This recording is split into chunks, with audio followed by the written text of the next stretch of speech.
বিসমিল্লাহির রহমানির রহিম নাহমাদুহু ওয়া নুসাল্লি আলা রাসূলিহিল করিম আম্মা বাদ। দেশ ও প্রবাসে যে যেখানে শুনবেন সবাইকে সালাম, শুভেচ্ছা, অভিনন্দন।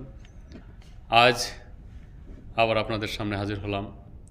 ভারতের গুরগামে হেমন্ত বর্মন নামে একটি লোককে একটি 62 একটি কলোনি থেকে তুলে নিয়ে যায় এবং সেখানে রাতের আধারে রাত 12টা-1টা বাজলেই নাম্বার প্লেট ছাড়া সিভিল ড্রেসে ভারতীয় গোয়েন্দা সংস্থা এবং পুলিশ তারা ঘুরে বেড়ায় এবং বাংলায় কথা বললেই তাদেরকে ধরে নিয়ে যাচ্ছে। তাদেরকে ধরে নিয়ে বেদর মারধর করা হচ্ছে, তাদের উপর নির্যাতন নিপীড়ন করা হচ্ছে এবং আপনারা শুনলে আপনাদের শরীরের পশম লোম খাড়িয়ে যাবে। আসলে কি মর্মান্তিক অবস্থা। তারা হিন্দু না মুসলিম সেটা চেক করার জন্য তাদের পোশাক খুলে ফেলা হচ্ছে।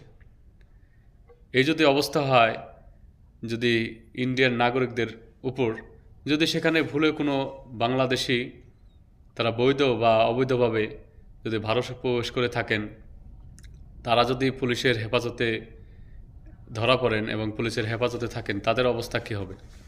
তাদের হয়তো গুম করে ফেলা হবে, মেরে ফেলা হবে।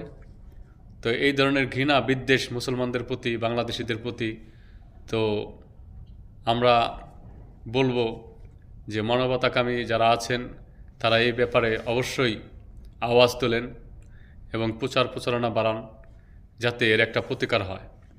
এবং ভারতবর্ষের যারা হিন্দু মুসলিম আছেন, যারা মানবতাকামী মানুষ, যারা হিংসা বিদ্বেষ চান না, মিলেমিশে থাকতে চান, প্রতিবেশী দেশের সাথে ভালো সম্পর্ক রাখতে চান, ভ্রাতৃত্বপূর্ণ একটি সম্পর্ক রাখতে চান, ভালোভাবে ব্যবসা বাণিজ্য করে চলতে চান, আমরা বাংলাদেশি যারা তারা সবসময় প্রতিবেশীদের সাথে ভালো ব্যবহার চাই, প্রতিবেশীদের কাছে ভালো ব্যবহার আশা করি, ভালো সম্পর্ক চাই এবং তাদের সাথে মিলেমিশে এগিয়ে যেতে চাই।